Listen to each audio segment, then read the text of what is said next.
बांध दो साले को। क्या करें आप?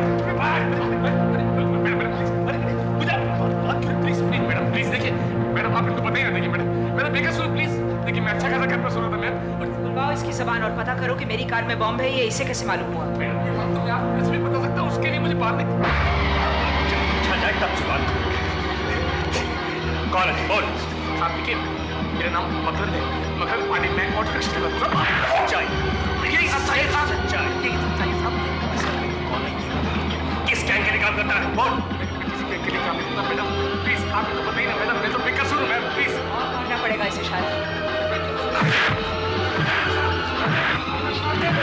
मुझे मालूम होता कि आपको आपकी जान बचाने की कीमत मुझे ये देनी पड़ेगी कि आपको मैं खुद बचाऊंगा मैडम, प्लीज। तो मैं आपको कभी नहीं बचाता, प्लीज मैडम, आप इनको बताइए ना मैडम, प्लीज। और मारना पड़ेगा शायद इसे। नहीं मैडम, प्लीज प्लीज। सच सच बता दे, वरना एक बात सोच, ये अभी शुरुआत है। मैं तेरी वो हालत कर दूंगा कि तूने कभी सोची भी ना। मेरे सच बात बताइए मैडम, प्लीज इनको बताइए, देखिए मुझे मारते जाओ जब तक ये सच बात ना बताए। एक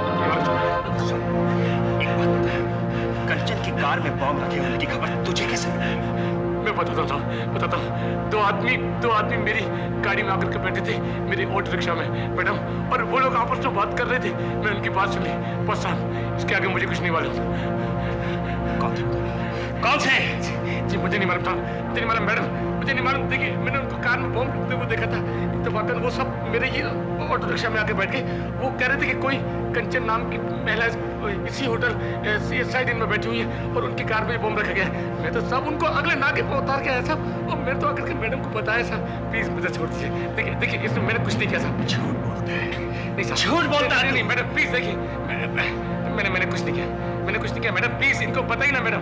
देखो मकरंद, तुम्हारा जो भी नाम है, हम लोग बेवकूफ तो है नहीं कि तुम्हारी हर कहानी मान लें, है ना? तुमने मेरी जान बचाने का नाटक किया, इसका ये मतलब तो नहीं कि तुम सच बोल रहे हो। मैंने कोई नाटक नहीं किया। सच तुम बता दो, तुम्हें कुछ नहीं होगा, आई प्रॉमिस यू। और जल्दी बता दो तो अच्छा है। मैडम प्लीज देखिए, मैंने कुछ नहीं किया।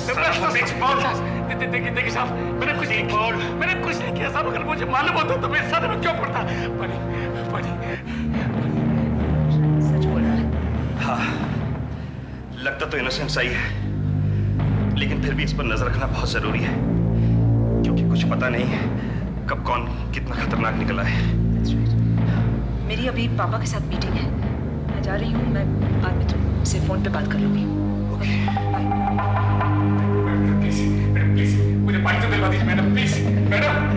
मैंने कुछ नहीं किया, मैंने कुछ नहीं किया। बोलेगा ना? सच बता दो मेरे को। सर मैंने कुछ नहीं किया। बहुत अच्छा किया तूने पुत्र, जो उस ऑटो रिक्शा वाले को पकड़ा के टोनी के वाले कर दिया। अब शायद तुझे लग रहा होगा कि वो कुछ नहीं जानता, पर पुत्र इतनी जल्दी तो किसी आदमी पे भरोसा नहीं किया जा सकता ना। क्या पता कौन कब क्या निकल आए। और जो लोग बहुत कम बोलते हैं ना, वो ज्यादा खतरनाक होते हैं। उनको कितना भी मारो, कितना भी टॉर्चर करो, जुबान नहीं खोलते, एक ही बात दोहराते रहते हैं, मैं कुछ नहीं जानता, मैं कुछ नहीं जानता। और बाद में पता चलता है कि सब कुछ किया कराया इसी बंदे का है। लेकिन पापा, अगर उस आदमी को वाकई कुछ पता नहीं है और वो बेकसूर है, तब भी तो वो यही कहेगा कि मैं कुछ नहीं जानता। और कह क्या सकता है वो? ये भी एक नजरिया है। खैर तुझे अगर लगता है कि, क्या नाम बताया तूने उसका? मकरंद। हाँ मकरंद। अगर वो वाकई कुछ नहीं जानता तो ठीक है, पर तू उस पर नजर रखना, वो खतरनाक भी हो सकता है। लेकिन आपने मुझे यहाँ बुलाया क्यों था? अरे हाँ, मैं तो भूल ही गया था। आज मैंने तेरे को एक खास काम से बुलाया है।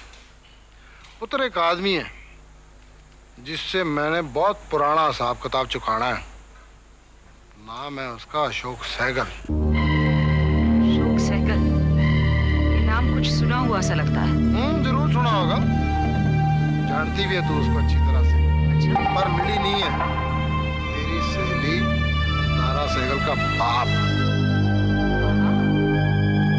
तारा के पापा? लेकिन उनसे ऐसी क्या बात हो गई?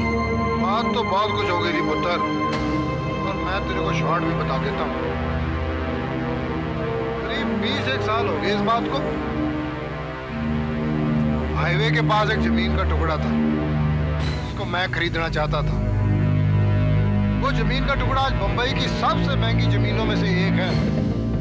बिल्डरों का तो कहना है कि ये जमीन ही सोने की खान है। जिसको ये जमीन मिल गई समझो उसकी जिंदगी बढ़ गई। और उस वक्त अशोक सहगल जमीन अलॉट करने वाली कमेटी का डायरेक्टर था। जमीन मेरे नाम अलॉट हुई, पर अशोक सहगल की यह पोजीशन नहीं थी कि वो अपने नाम पे जमीन खरीद सकता। इसलिए उसने मुझसे कहा कि मैं जमीन का प्रीमियम लेके जमीन उसको बेच दूं। जब मैंने ना कर दी तो उसने ऐसी चाल चली, जमीन मेरे नाम अलॉट हुई नहीं।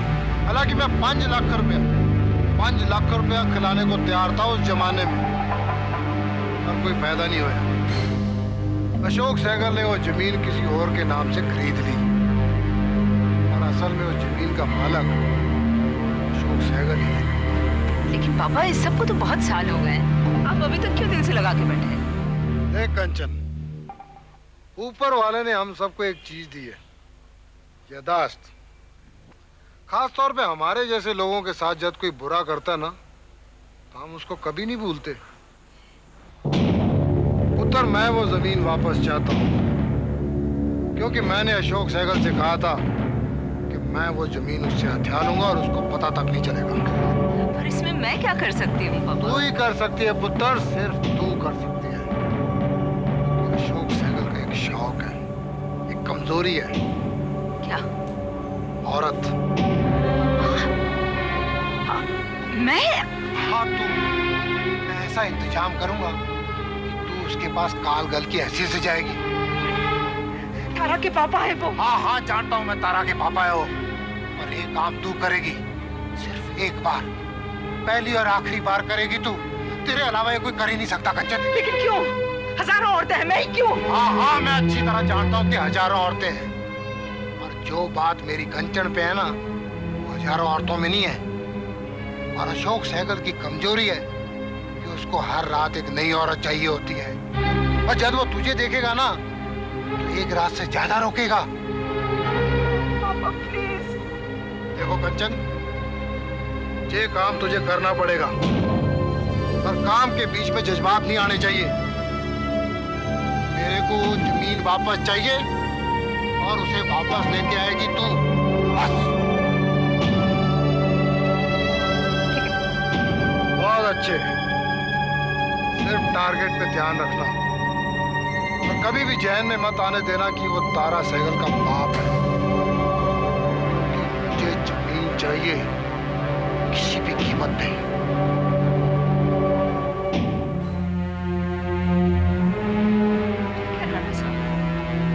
जाऊंगी मैं, इसी बहाने अशोक सहगल से वो हिसाब चुकाने का मौका मिल जाए जो तारा कभी न चुका पाए। आपकी जमीन का तो बहाना है, तारा के लिए जाऊंगी मैं।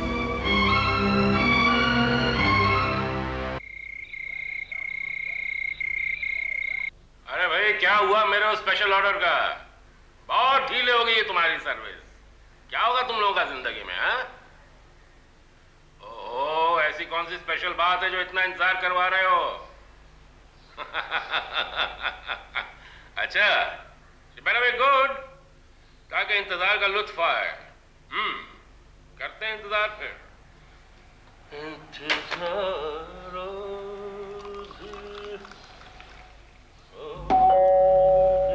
कम इन।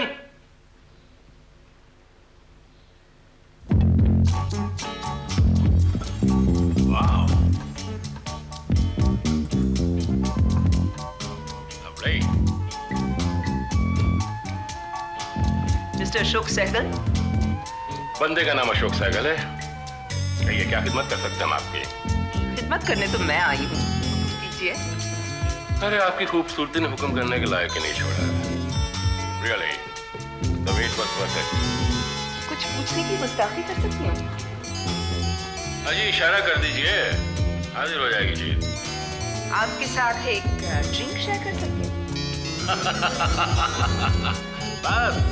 अरे, मांगा भी तो क्या मांगा? Of course, इस पर कुछ और भी मांगती तो भी मिल जाता। मांगूंगी सहगल साहब, जरा रुक जाइए। कहाँ पे? नहीं बिल्कुल नहीं। क्यों? पता नहीं क्यों मुझे ऐसा भ्रम हुआ जैसे आपने कुछ कहा हो। आओ बैठो हमारे साथ, शराब पियो और हमारी हो जाओ आज रात और हमेशा हमेशा के लिए। आपका अंदाज बहुत अच्छा है सैगल साहब। सिर्फ अच्छा है? एक्चुअली आप बहुत कुछ हैं। चल शराब खत्म करो और हमारे साथ ऊंचाइयों में उड़ने के लिए तैयार हो जाओ। मुझे तो ऐसा लग रहा है जैसे मैं ऑलरेडी ऊंचाइयों में उड़ रही हूँ। आपने बहुत जल्दी खींच लिया मुझे अपने साथ। वेरी इंटरेस्टिंग मैन सैगल साहब। लेकिन मुझे आपकी एक बात अच्छी नहीं लगी। कौन सी भाई? ऐसी क्या खता हो गई हमसे? आपने अभी तक मेरा नाम नहीं पूछा। उसके पहले में वैसे नाम से फर्क क्या पड़ता? खैर जब आप शिकायत कर ही नहीं है तो हम पूछ लेते हैं, बताइए क्या नाम है आपका?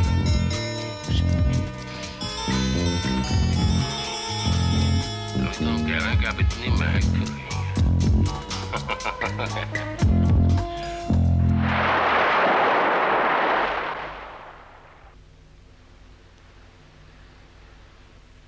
लेकिन तुम जा क्यों रही हो?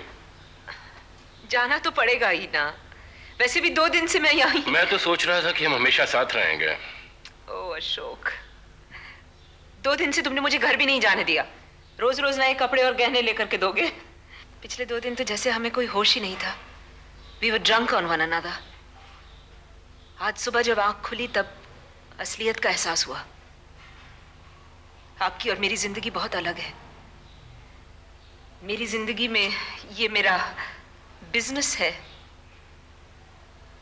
वैसे भी रिश्तों का क्या भरोसा। अगर कल को मैं अपना बिजनेस भी बंद कर दूं और आप भी मुझे छोड़कर चले जाएं तो मेरा क्या होगा? ऐसा क्यों सोचती हो तुम? मैंने तो ऐसी कोई बात जाहिर नहीं की, ना ही कुछ कहा। कहना जरूरी है। अशोक, तुम ही बताओ, जो मैं कह रही हूं वो सच नहीं है क्या? नहीं, बिल्कुल नहीं।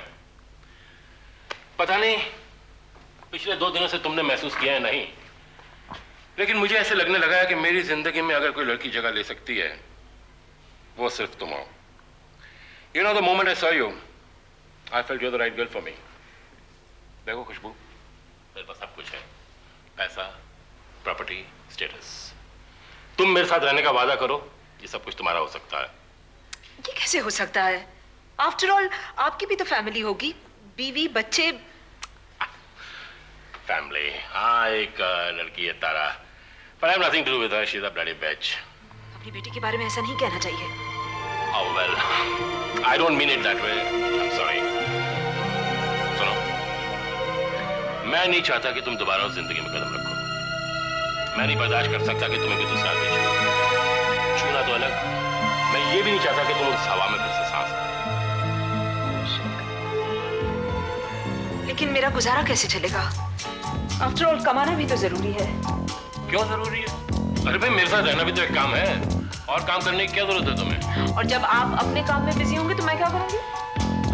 मेरा इंतजार करना, ताकि जब मैं थक के घर लौटूं तो तुम्हारी बाहों में अपनी थकान मिटा सकूं। ओह अशोक, अशोक, मैं अपना कोई बिजनेस शुरू कर लूं? क्या करोगे? I don't know. What about a hotel? I know a lot about hotels. Brilliant idea. हम हर रूम को डिफरेंटली डेकोरेट करेंगे और फिर हर रात अलग अलग कमरों में बिताएंगे। You're such a naughty fellow. मुझे कल रात अपने वो प्लॉट के बारे में बताया था ना? कौन से प्लॉट? 5 ड्रिंक के बाद तुम्हें कुछ भी नहीं याद रहता। Anyways, तुमने मुझे कहा था ना, बॉम्बे पुणे हाईवे पे तुम्हारा एक प्लॉट है। बहुत साल पहले लिया था तुमने। मैंने कहा था। वरना मुझे कैसे मालूम होता? कहा होगा। You know, हम लोग वहाँ एक होटल खोल सकते हैं। A hotel on a highway is a very good business proposition. वैसे भी ये बात मैंने किसी को बताई नहीं है। मैंने इतने साल होटलों में बिताए हैं। मेरी हमेशा ख्वाहिश रही है कि मेरा भी एक होटल हो। Okay, we'll plan it out. ठीक है? जल्दी किस बात की? क्या हुआ बे? ओह, ये नाराजगी किस लिए? कुछ कहो भी। You want a hotel on the highway? It's given. It's promised. Promise. Promise breaker is a shoemaker. Oh, Ashok, I love you.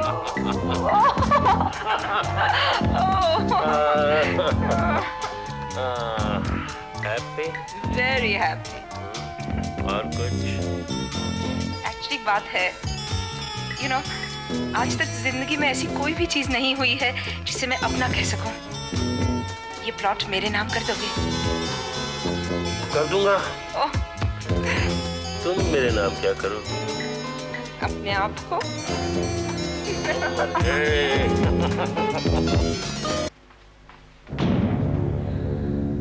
Ashok Sehgal से मिलाई, जी जमीन की बात हो गई। जी, तुम कुछ परेशान?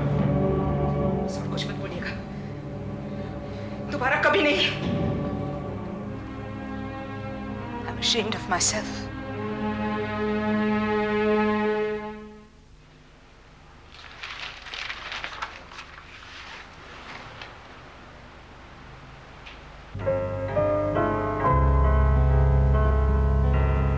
दीपक, आपको नहीं लगता जिंदगी बहुत खूबसूरत है?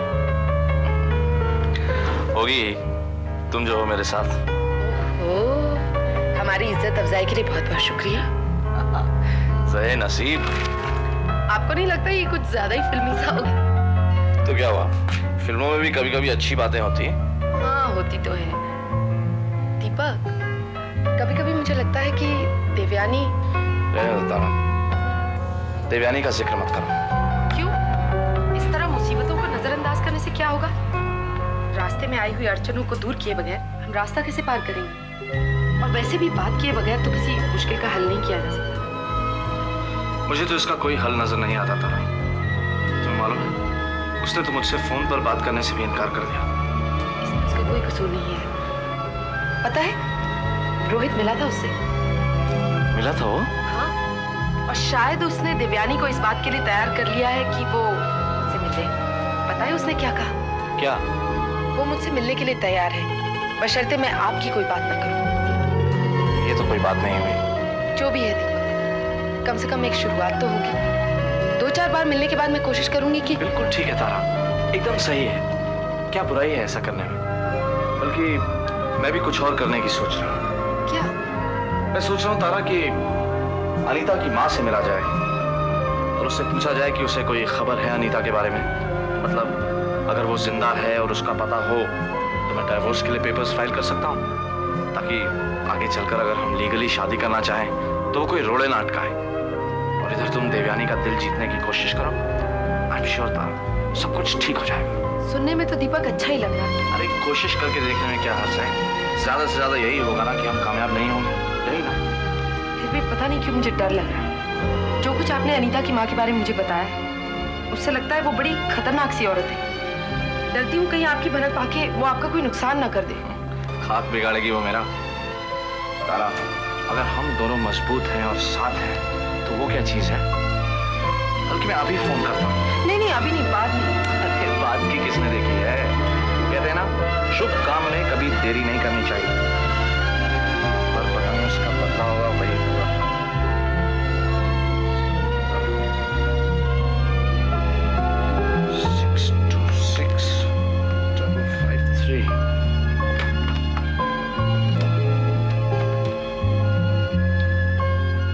बेल तो जा रही है।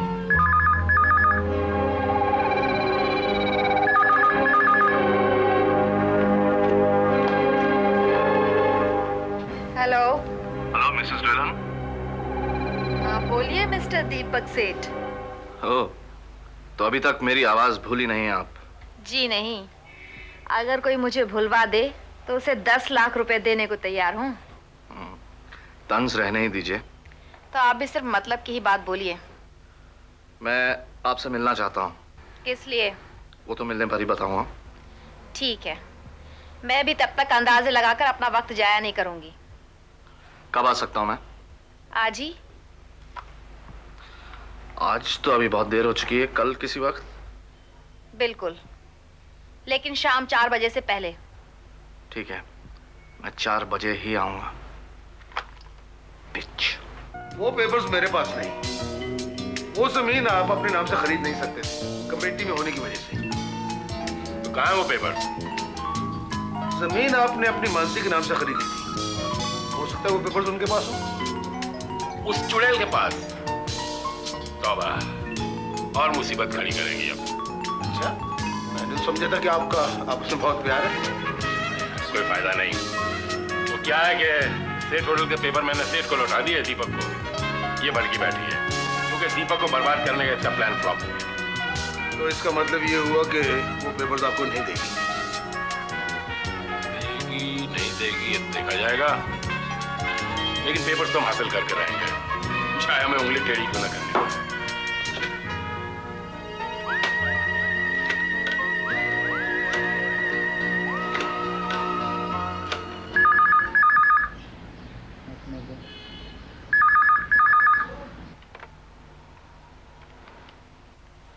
हेलो।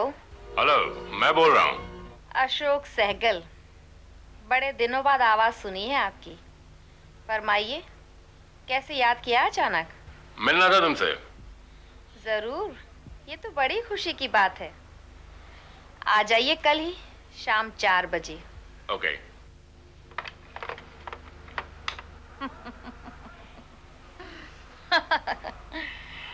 दोनों सस्साले हरामी, दीपक का बच्चा और अशोक सहगल चोर। आओ दोनों साले साथ 4 बजे। मानसी भी अपने दिमाग का खेल दिखाएगी।